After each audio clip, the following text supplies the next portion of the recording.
itself. But just one little point I want to get you guys your thoughts on this. Obviously, we've mentioned that Michael Beale is trying to build his side.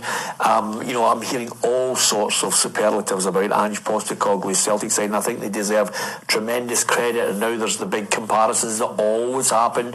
Ange Postecoglou is building a side that's it's fantastic to watch. It's better than Martin O'Neill's. It's better than Gordon Strachan's or Neil Lennon's side.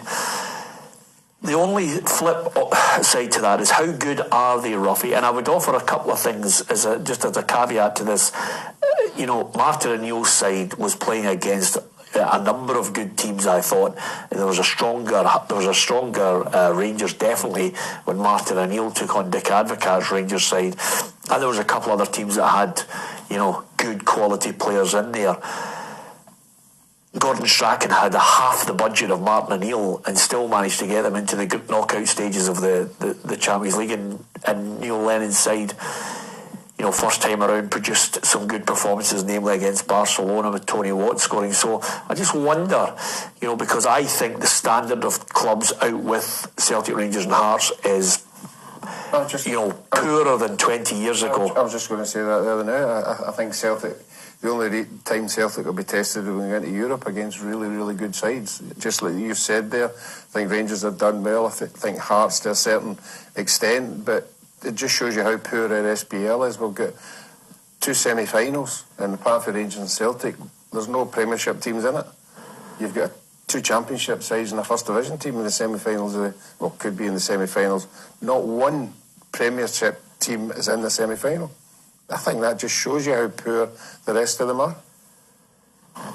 Yep, I totally agree. I think Celtic are a very, very good side. We're a very, very good manager, but they are not playing anywhere near the quality that Martin O'Neill's team was playing.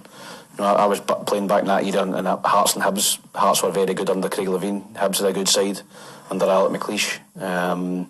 Even Livingston, put a lot of money into it with Davy Hay and Jim Leishman. So I think the overall quality back there, it was harder to win games. I think Celtic and Rangers now are absolutely cakewalking it against Ross Counties, Kilmarnocks, teams like that, and they're not getting tested. And Celtic's only test is going to come against Rangers 4 times a season. And in Europe, I don't think any of the other clubs are capable of got the quality to test Celtic. Yeah, I think it's a fair point. You might get odd games that you might have, like the St Mirren game that you spoke about back in September, surprise games where they toil or where they struggle to break a team down. But by and large, I think the quality is just not there. I think there's been a real drop-off across recent seasons, and I think that's just reflected in the way that they're steamrolling teams. They're almost just brushing teams off. Yeah. The big problem as well, Ali, I think, and all of us, and Ruffy's just touched on it there, is if the draw tonight suddenly pairs Celtic against Rangers in the semi-final, whoever wins is just looking at it and saying, well, we'll guarantee the Scottish Cup.